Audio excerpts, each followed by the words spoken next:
Shalom, selamat malam. Buat kita semua senang bisa hadir bersama-sama, boleh menikmati hadirat Tuhan. Duduk di depan sini. Ya, sebagai generasi yang akan datang, yang terus melanjutkan pekerjaan Tuhan yang luar biasa. Ya, kita bersyukur ya. Kita bersyukur untuk waktu yang sangat berharga ini. Kita boleh menikmati Tuhan dan terus menjalankan hari demi hari dengan penuh kesetiaan. Ada di Zoom juga itu ada Adi Marce, ada Lai Junior tadi saya lihat. Mungkin ada Pak Markus juga ya yang dari Papua. Bukan Markus ya. Memang nama banyak Markus kan, kalau ternyata juga di Kalimantan banyak juga ada Markus. Ya. Biasanya itu sebenarnya kalau di wilayah timur itu biasanya Matius, Markus, Lukas, Yohanes, Yunus, semua itu pasti ya. Ya, terima kasih juga buat teman-teman. Saya juga mengucapkan selamat ulang tahun buat Adi Obed yang sudah lewat ini. Ya, maksudnya lewat kan dalam minggu ini kan. Amin. Ya, pada malam hari ini kita akan merenungkan satu berita firman Tuhan yang akan memberkati kita semua, yang terambil dari Mazmur pasal 90 ayat 1 sampai 17. Tapi poin yang kita akan menjadi perenungan kita bersama nanti adalah di ayat yang ke-12 ya. Mazmur pasal 90 ayat 1 sampai 17 ya. Kalau nggak ada ini ikuti saya biar saya membacakan dari sini. Di sini Alkitab memberi judul Allah tempat perlindungan yang kekal. Tuhan, Engkaulah tempat perteduhan kami turun-temurun. Sebelum gunung-gunung dilahirkan dan bumi dan dunia diperanakan, bahkan dari selama-lamanya sampai selama-lamanya Engkaulah Allah. Engkau mengembalikan manusia kepada debu dan berkata, kembalilah hai anak-anak manusia, sebab di matamu 1000 tahun sama seperti hari kemarin apabila berlalu, atau seperti suatu giliran menjaga di waktu malam. Engkau menghanyutkan manusia, mereka seperti mimpi, seperti rumput yang bertumbuh di waktu pagi berkembang dan bertumbuh, di waktu petang lisut dan layu. Sungguh kami habis lenyap karena murka-Mu dan karena kehangatan amarah-Mu, dan kami terkejut. Saya lompat saja ayat yang ke-12. Ajarlah kami menghitung hari-hari kami sedemikian hingga kami beroleh hati yang bijaksana. 17 dia bilang begini, kiranya kemurahan Tuhan Allah kami atas kami, dan teguhkanlah perbuatan tangan kami. Ya, perbuatan tangan kami teguhkanlah itu. Demikian jauh pembacaan firman Tuhan. Ya, kita lihat dia bilang begini ya, ayat 12, ajarlah kami menghitung hari-hari kami sedemikian sehingga kami memperoleh hati yang bijaksana. Teman-teman yang dikasihi oleh Tuhan, kalau kita melihat ini adalah salah satu doa Musa, bagaimana di dalam kesesakan dan dia tahu bahwa apapun yang terjadi dalam hidup ini ada pencipta yang terus menemani dan memimpin perjalanan hidup kita. Ada amin ya? Ya, kita tahu bahwa seluruh rangkaian kehidupan kita ada sang pencipta yang akan mengatur kehidupan kita. Dia tahu apa yang akan terjadi dalam hidup kita. Dia tahu juga hari-hari hidup kita. Ya, ini adalah seruan doa Musa, dan dengan penuh kesadaran yang penuh dia berkata bahwa kita boleh menaruh pengharapan kita kepada Tuhan, dan satu-satunya tempat pemulihan kita hanya ada pada Tuhan. Ya, saya tidak tahu apa yang menjadi keluhan, apa menjadi seruan, apa menjadi doa kita hari-hari ini, saya tidak tahu. Tetapi Tuhan tahu apa yang akan Dia jawab dalam hidup kita. Iya, apa yang mungkin menjadi keinginan kita. Ya, ada orang yang berprinsip misalnya umur 25 tahun saya harus menikah, tapi nggak jadi-jadi juga. Lewat lagi 26, lewat lagi 27 dan seterusnya. Ya, tapi itulah kita boleh merancang berbagai hal dalam hidup ini, tetapi tahukah bahwa ada Tuhan yang mensutradarai perjalanan kehidupan kita. Dia memohon pertolongan Tuhan. Kenapa kita meminta pertolongan Tuhan. Kenapa Musa meminta pertolongan Tuhan? Saudara yang dikasihi oleh Tuhan, dia menyadari bahwa hanya Tuhanlah tempat perteduhannya. Ya, dia menyadari benar-benar bahwa hanya Tuhanlah tempat perteduhannya. Tidak ada yang lain. Ya, kita boleh berharap banyak kepada orang-orang. Kita boleh berharap banyak kepada siapapun, tetapi ujung-ujungnya hanya Tuhan tempat perteduhan kita. Yang berikutnya, kenapa kita harus memiliki sikap hati itu? Karena menyadari kerapuhan manusia. Tahukah saudara, apalagi anak-anak muda yang ada di tempat ini, bahwa salah satu yang terjadi dalam hidup manusia hari ini adalah manusia, apalagi anak muda ya, dia mempunyai satu kelemahan, dia gampang merasa kesepian. Saya ulangi ya, anak-anak muda itu gampang sekali merasa kesepian. Makanya kadang-kala jam 11, jam 12 masih video call. Karena apa? Karena dia masih kesepian. Tetapi kita punya Tuhan. Ya, seharusnya ketika kita berada dalam hal apapun, mari kita haturkan doa kita kepada Tuhan dan menyadari Tuhan yang baik dan mulia itu. Yang berikutnya kita juga melihat bahwa ada murka Tuhan. Nah, ini agak dalam ini ya. Kok Bapak bisa bilang ada murka Tuhan? Padahal kita berkata Tuhan itu adalah Tuhan yang penuh kasih. Ya.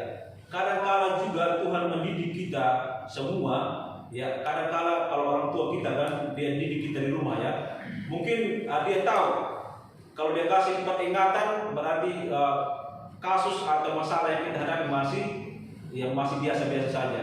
Tetapi ketika dia harus memukul kita, ya kalau di kampung dulu ada sapu lidi ya, sering sapu lidi atau kayu atau apapun. Ada dulu sepupu saya, ya sepupu lah ya.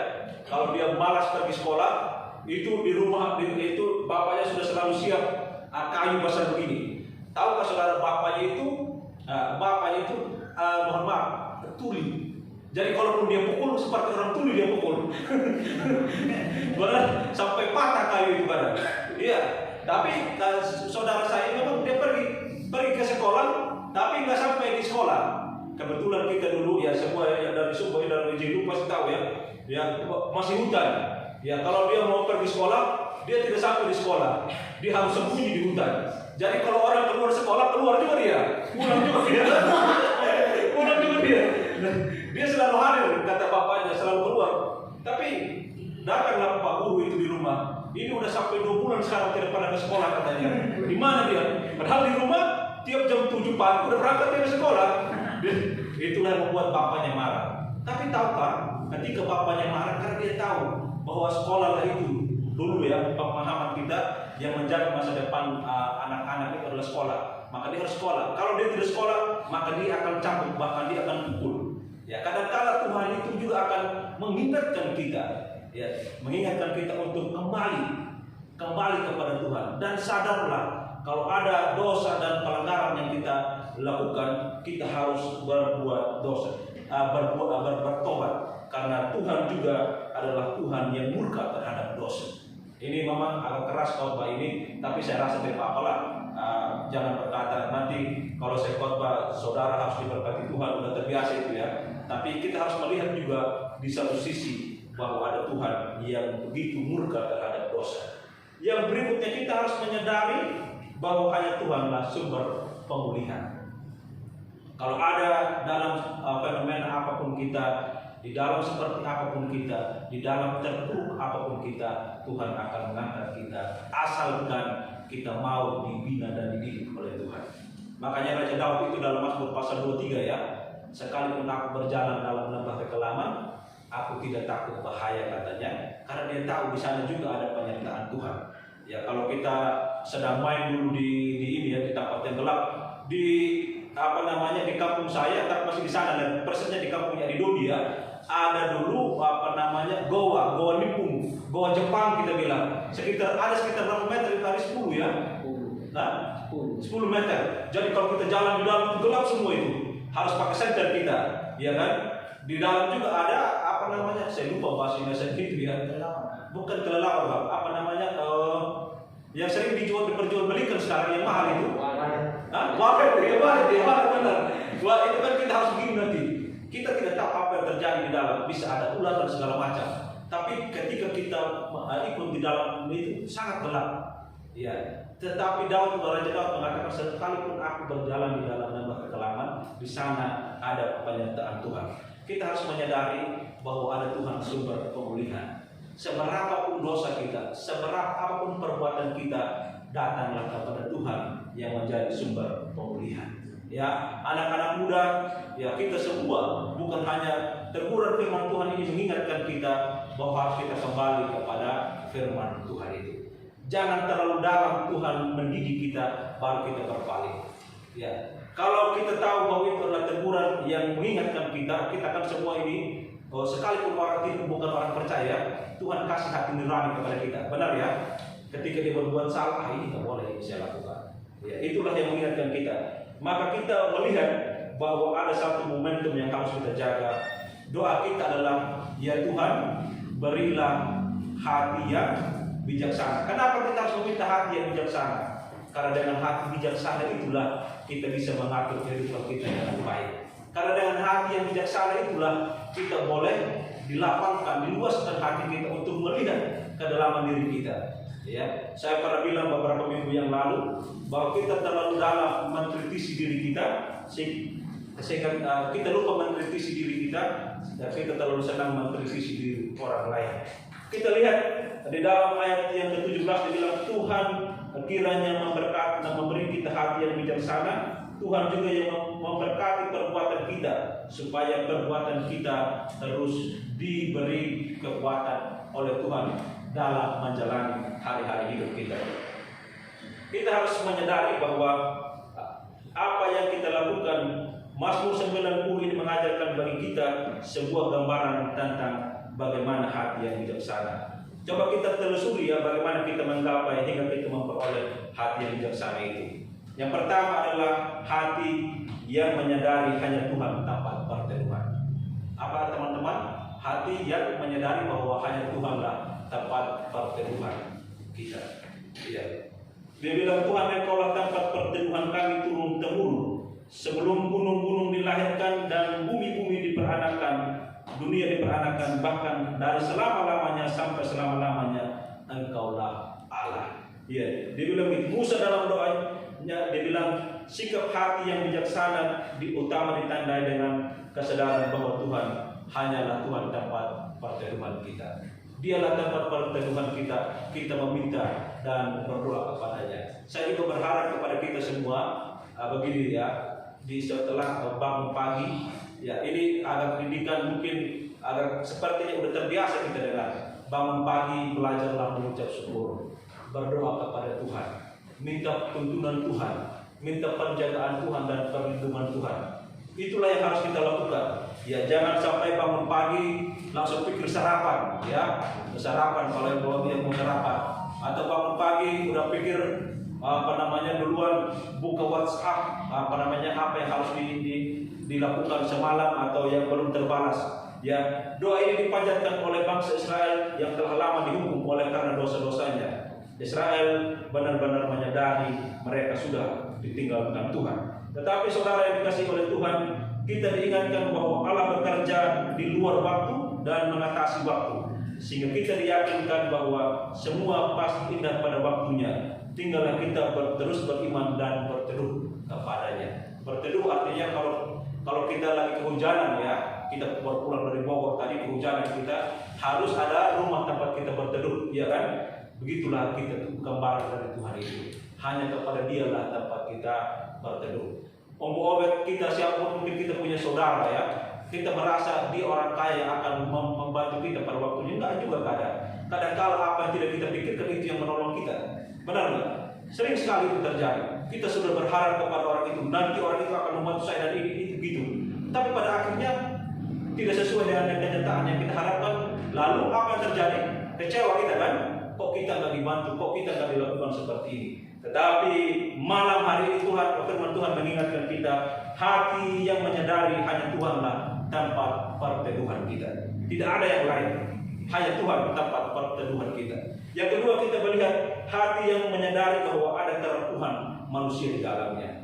Manusia sering rapuh, manusia sering hancur hatinya, manusia sering ketika dia ada dalam problema besar, dia akan rapuh hatinya.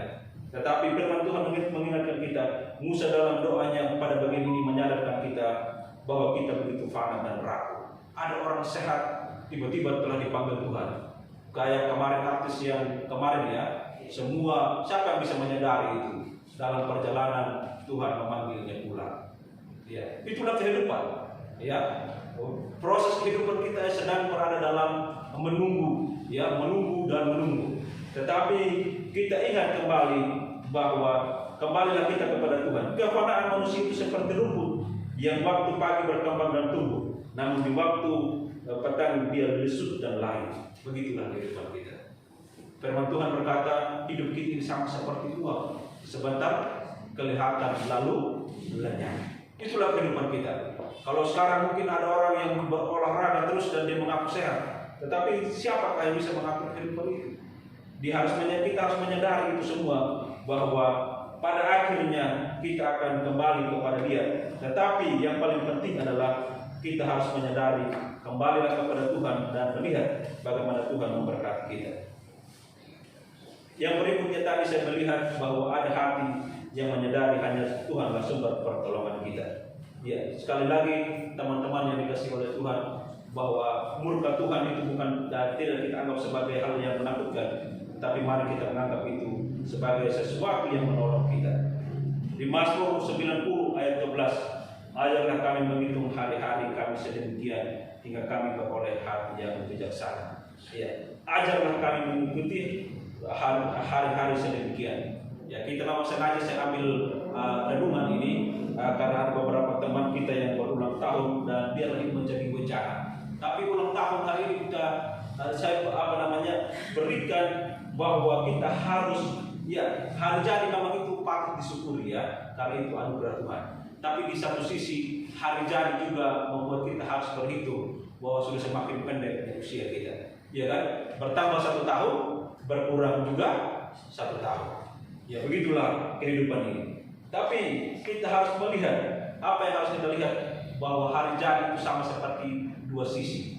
Ya, harus kita belajar mengaudit kehidupan, memeriksa hidup kita dengan baik, bahwa hari jadi sekaligus juga memperbaiki diri kita. Apa yang belum tercapai, apa yang belum tergenapi, itulah harus kita lakukan. Apa yang kita inginkan hari-hari ini, marilah kita menyadari semua bahwa hari jadi adalah hari yang patut kita syukuri. Namun jangan abaikan untuk cepat berhitung bagaimana kita menjalani waktu yang telah berlalu. Dua sisi hari jadi, kita harus menjadikan hari jadi adalah hari menjadi audit kehidupan dan menemukan jati diri. Mungkin kita di tempat ini belum menemukan jati diri kita, seperti apa kita ke depannya. Tetapi malam hari dengan penyertaan Tuhan, mari kita temukan jati diri kita. Seperti apa yang akan kita lakukan, seperti apa yang kita akan kerjakan ke depannya, akan menentukan kita ke depannya. Saya melihat adik-adik semua yang ada di tempat ini adalah orang-orang yang hebat yang akan dipakai Tuhan.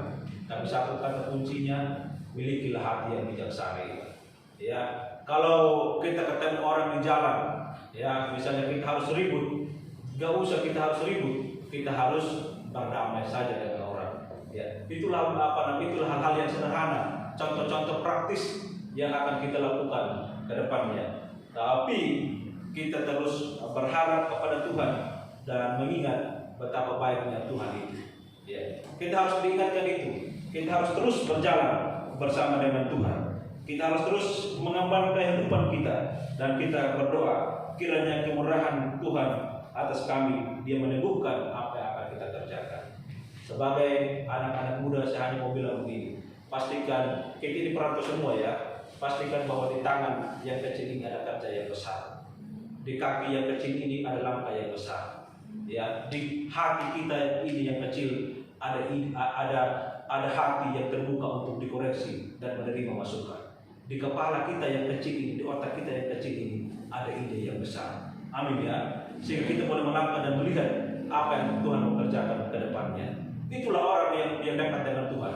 Dia akan selalu dihindarkan dari persoalan-persoalan yang rumit itu. Dihindarkan bukan berarti kita tidak mengalami masalah itu, tetapi Tuhan membebaskan kita dari persoalan itu. Karena kenapa? Karena kita tahu Tuhanlah tempat perteduhan kita. Tapi kalau kita tidak berharap kepada Tuhan, maka Tuhan juga akan terus mendidik kita sampai kita kembali kepadanya. Ya, itulah yang harus kita lakukan di dalam kehidupan kita. Dalam Mazmur pasal 90 ini mengingatkan kita bahwa hanya Tuhan tempat perlindungan kita yang kekal. Ya, Dialah tempat perlindungan kita. Kita berharap, kita terus menggambarkan perkabaran Injil itu untuk kemuliaan Tuhan. Dan apapun yang kau miliki hari-hari ini, biar itu terus mengingatkan kita bahwa Tuhanlah yang berkenan atas semuanya. Melangkahlah, teruslah berjalan, dan ingat, hari jadi itu adalah hari untuk mengawali kehidupan. Apa yang belum kita capai, apa yang belum kita raih, lakukanlah sesuai dan kehendak Tuhan. Biarlah kehendak Tuhan boleh jadi dalam hidup kita, ya, teruslah melangkah. Kalaupun ya hari ini ya mungkin kita agak sedikit menyimpang ya. Hari ini mungkin kita belum juara misalnya di sepak bola, masih ada kesempatan berikutnya. Ya kan begitu ya. Nah, ini sama seperti itulah roda kehidupan ya. Kadang-kala kita harus gagal dulu, baru pada akhirnya Tuhan membawa kita kepada suatu level tertentu. Tahukah saudara, bola lampu ini siapa penerbitnya? Apa pencetusnya? Thomas Alva Edison. Ya sudah makin mantap ya. Ini biar kita satu waktunya kita jaga dunia diskusi. Berapa kali dia gagal? 1.800 kali gagal. Bayangkan aja 1.800 kali gagal. Ya kalau kita mungkin sudah bosan itu ya, 3 kali aja sudah bosan. Apalagi 1.800 kali. Langsung kita bilang apa-apaan gitu. Ya, bayangkan saudara, kalau tidak ada Thomas Alva Edison, mungkin malam hari ini kita akan ibadah dalam kegelapan. Sekalipun kita akan ibadah dalam gelap. Tetapi Thomas Alva Edison, dia terus berjeri lelah, dia terus bekerja siang dan malam, gagal dan gagal lagi, kayak lagu aja ya, gagal dan gagal lagi katanya. Tetapi dia tetap terus berjuang. Kalau kita mungkin belum ada yang sampai segitu gagalnya, mungkin Thomas Alva Edison itu sudah dianggap gila oleh orang-orang sekitarnya. Tetapi dia ada keinginan yang kuat dalam hatinya bahwa dia harus menemukan satu teori ini. Maka sekarang dikenang, ya percayalah bahwa ketika Anda dikenang hanya orang yang mampu bekerja keras dan terus berjuang, itulah yang akan dikenang oleh. Sekali lagi, buat kita semua, mari kita terus berjuang, mari kita terus bergandengan tangan, satukan hati kita untuk saling menopang, saling mendorong satu dengan yang lain. Tuhan beserta kita, shalom. Saya ucapkan selamat ulang tahun juga buat Bobet, sukses dalam pekerjaan. Ada Inci juga ulang tahun. Belum. Ada siapa sebenarnya, tapi nggak datang hari ini. Tapi kita berdoa biar Tuhan memberkati.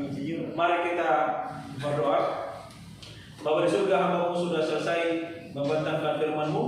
Tuhan memberkati kami semua. Tuhan menolong kami. Biarlah lewat firman Tuhan yang kami dengar malam hari ini, kami boleh terus berjalan bersama dengan Tuhan. Kami menyadari bahwa hanya Tuhanlah tempat perlindungan kami yang kekal. Di sana kami boleh menemukan Tuhan di dalam setiap langkah hidup kami. Bapa di surga, biarlah doa Musa juga menjadi doa kami. Ajarlah kami menghitung hari-hari kami sedemikian, hingga kami beroleh hati yang bijaksana di dalam Tuhan. Berkati kami, berkati wajah istri. Di dalam nama Tuhan Yesus kami berdoa, haleluya. Amin. Saya serahkan kepada Gusti.